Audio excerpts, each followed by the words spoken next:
Hi. So this is a two-part video where I'm going to be talking about how we can improve our thinking and our capacity to make sense out of the world. And this is part of a long series, so I'm just going to give us a recap for a little bit of context. So we live in a complex world, and pretty much all the important issues that we need to address right now in our democracy and all the ones we're getting tripped up on are called wicked problems. These are complex issues that have multifaceted challenges that are seemingly impossible for us to resolve and actually definitely do not have simple solutions. And what's more, they can't be solved by any single individual because none of us have enough information. And so we're going to have to address the problems with a diverse community of humans working together over the long term. And there's some challenges with that. One, we are subject to cognitive biases. I'm starting to think about them in kind of four different ways. So one is we are facing way too much information. And that means that we tend to only notice or pay attention to the parts of our reality that are usually the easiest and the most comfortable ones for us to process. And also, because of that, we also have limited data. We have insufficient information. And so it's often easy for us to take shortcuts to make meaning out of things. So that means we tend to generalize and stereotype and oversimplify, and we're making assumptions about other people or in the world and the future that are not true, or at least aren't based off of enough information for us to be really sure about it, but we think that we're sure about it. We also have pretty poor memory, not as good as what we think it is. So that means that we only can keep select pieces of information, which means that we have inaccurate recollections or understandings about things that we've even experienced, and we tend to think that they are true. And also, because we have all this information, the other challenge is that we're moving fast, we're thinking fast, which means that we want to find simple solutions. We like to take shortcuts, and again, we stick with the things that are easy and familiar and comfortable, even when they're totally wrong. So, guess what? It's even more complex than that. The media and the corporations and the politicians, the entire political system is incentivized to manipulate us by taking advantage of all of our cognitive shortcomings. And sometimes that's intentional, sometimes it's just strategic, sometimes they know they're doing it, sometimes it's just what some consultant told them to do. But nonetheless, they're trying to oversimplify things, they're telling us what we want to hear, they're framing things in binary, black and white ways that are simple for us to understand. And there are also actually a lot of forces out there that are actually actively trying to confuse and mislead us. So here we are. We have complex, wicked problems. We have cognitive biases being manipulated by narrative warfare. And guess what? That means that we are unable to find a shared foundation of what reality even is at this point. We have a hard time agreeing on even how we would even reach agreement on what's true about the world. And then what's more is we all have all these different ideas about what's meaningful.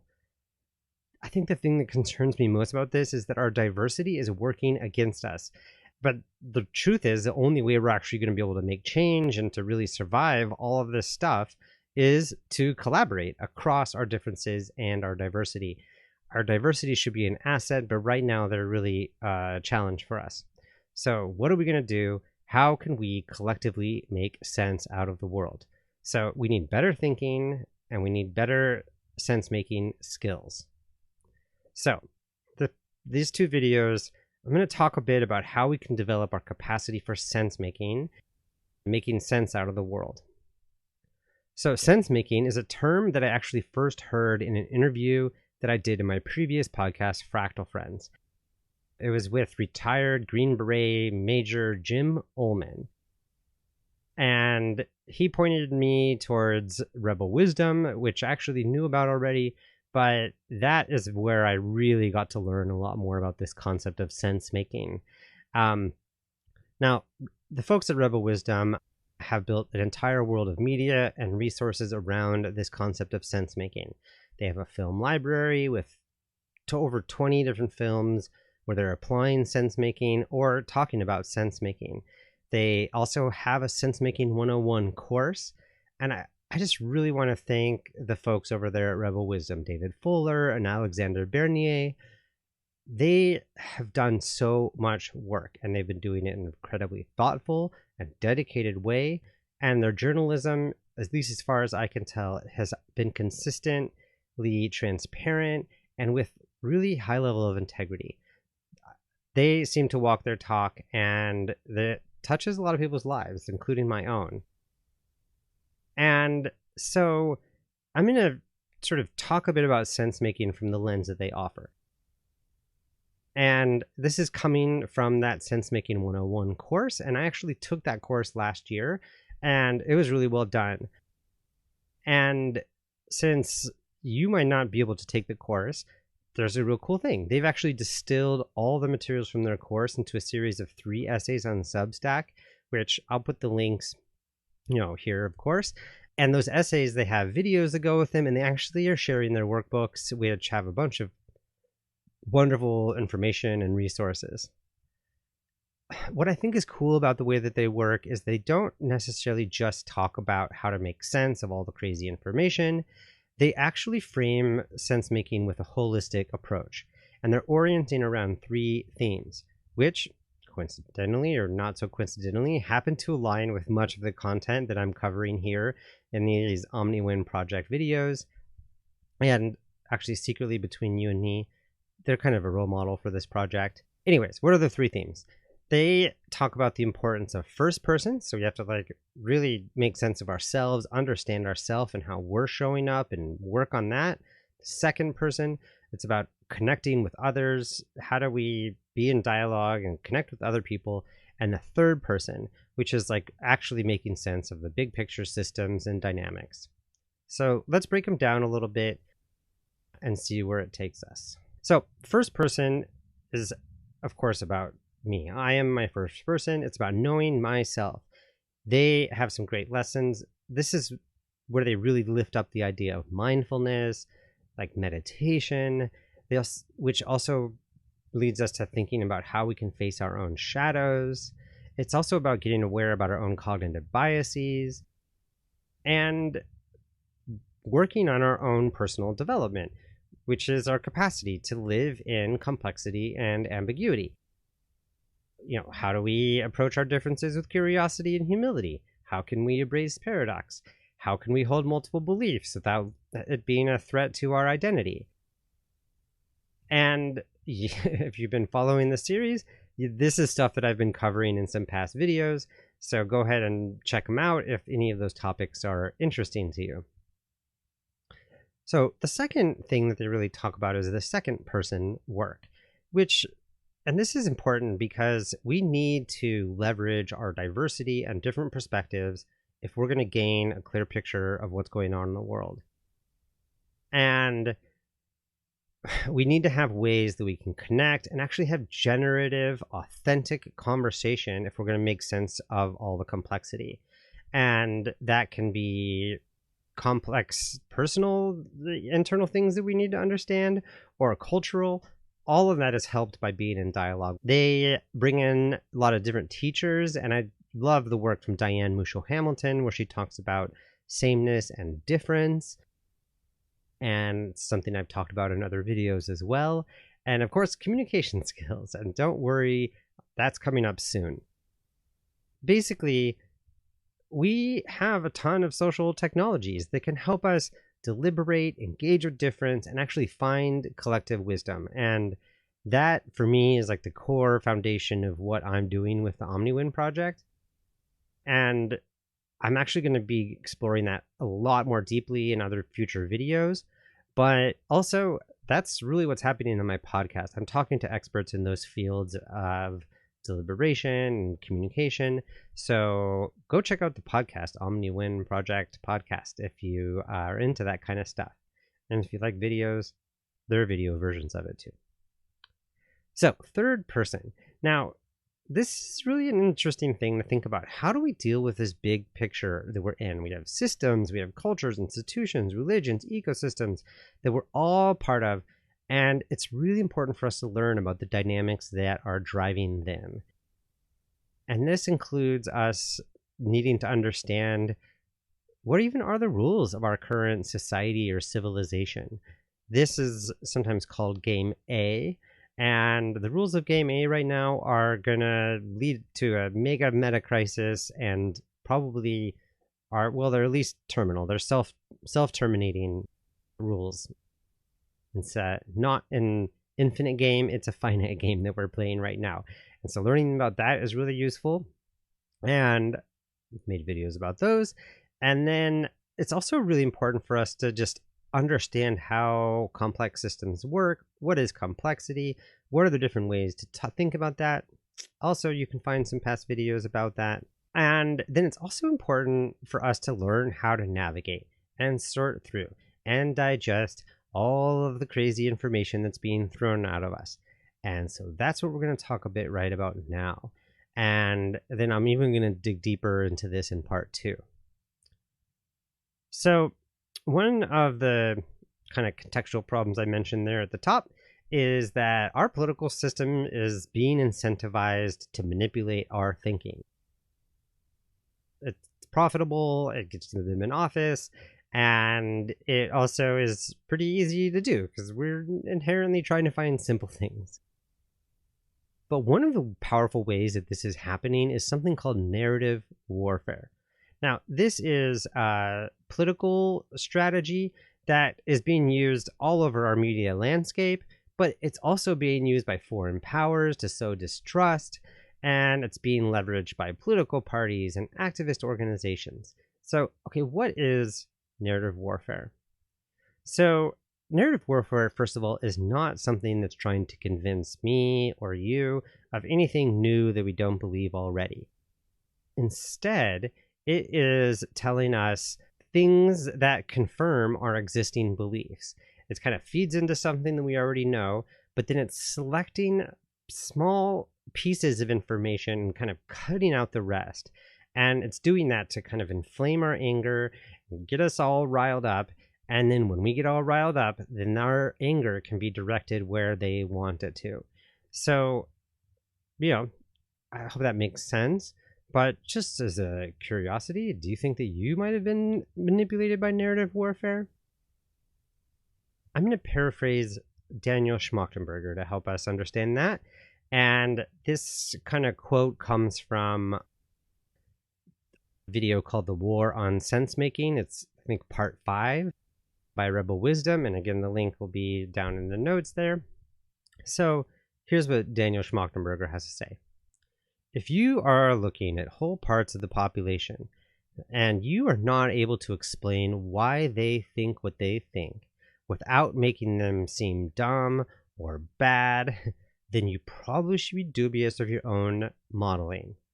If you are feeling a combination of outrage combined with certainty and you're oriented to think that the other person is probably your enemy, then you have been captured by somebody's narrative warfare.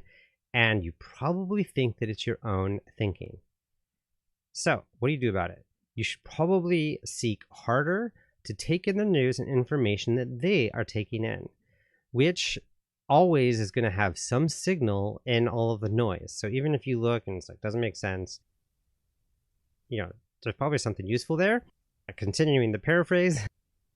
So this is important to do because even if you're able to win an argument, if you're doing it using narrative warfare techniques, then the other side is also able to come back and do the same to you.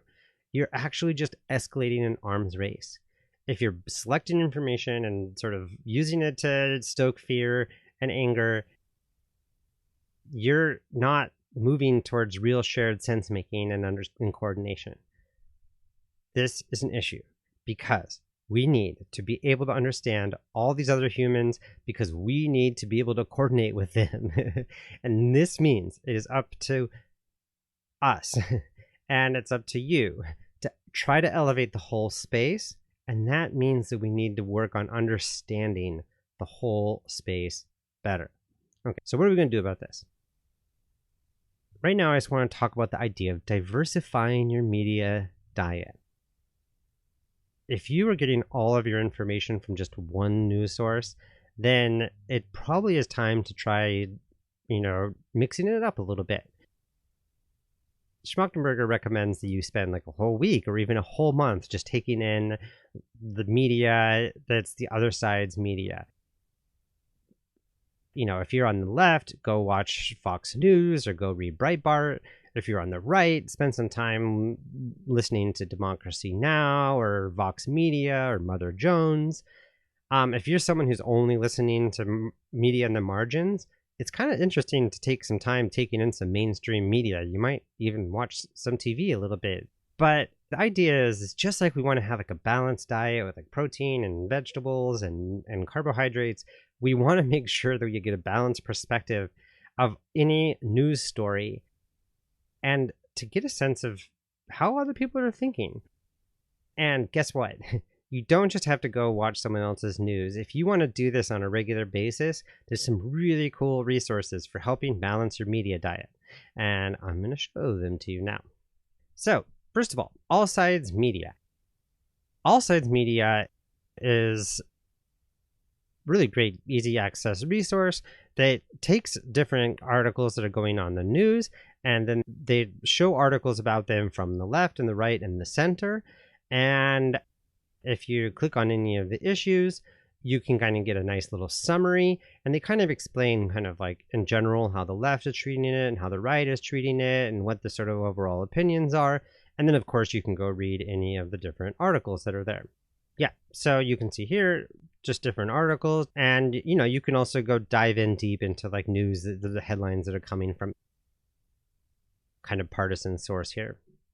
Now the next one is this, I just learned about this one, is called News Compare, and what they're doing is they're showing the screenshots of the websites from various news sources kind of like at the top of the hour every hour. And so you can go here and you can look and see what are the headlines on the left, in the center, and on the right. And you can just kind of get a sense of like what are people paying attention to and different perspectives. And then of course you can go visit the site if you're more curious. Another one that's kind of new to me that I learned from the folks over at Rebel Wisdom is called Ground News. And Ground News does a similar thing where they'll have an issue, but each little issue will they'll talk about how much is being covered by each sort of kinds of news sources. And they also have the factuality rating about the story.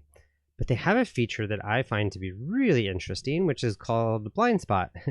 And this is, they take things that are happening in the news that only the left or only the right seem to be talking about. So this is a way you can sort of find pieces of news that you might not ever have even heard about if you didn't check this out, or if you're only looking at one kind of news source. And what's kind of interesting also is if you go in a little bit more, you can also see kind of which are the news sources that are covering the issue on the kind of bias distributor. And then you could actually see all the different articles and get a sense of how factual they are and so forth. So again, this is ground.news. The links again will be all in the show notes.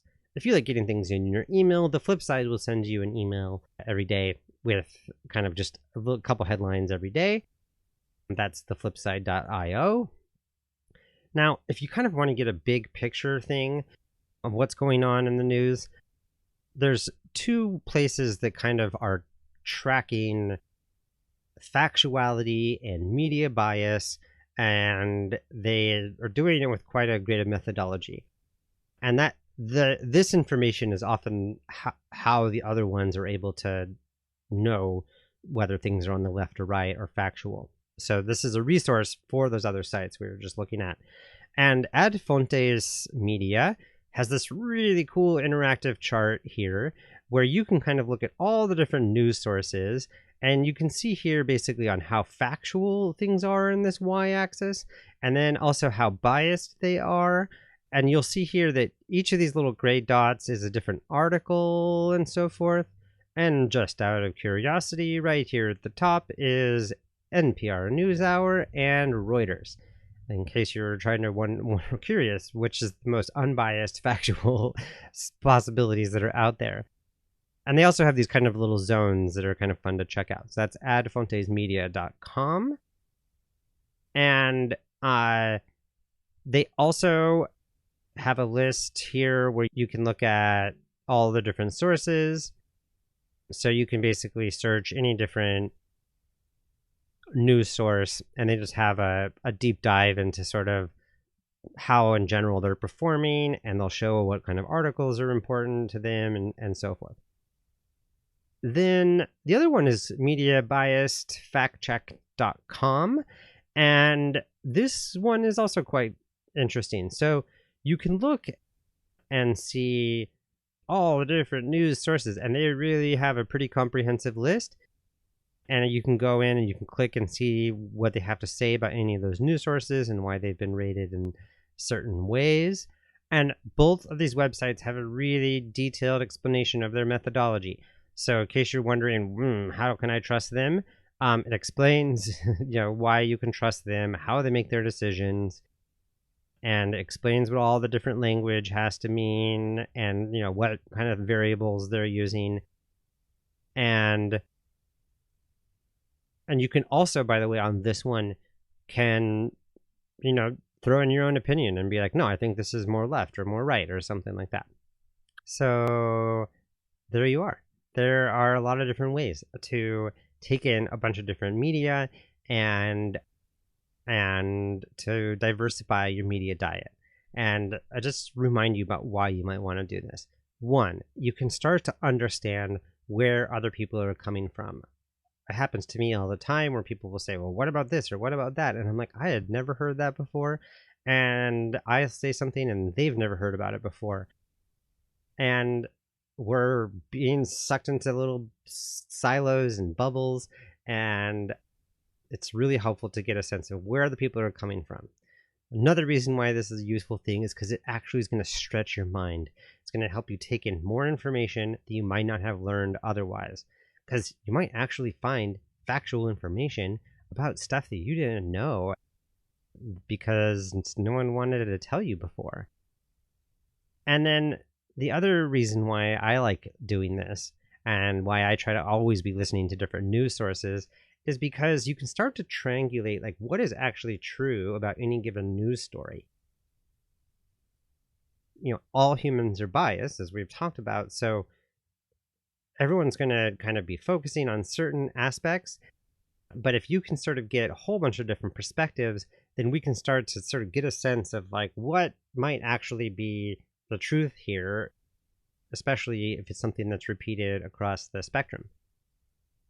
And then I think this is also helpful because we're in a democracy and we're all in this together. And so it's really important to understand the full fabric of all the different perspectives and to understand why people are making the decisions that they are.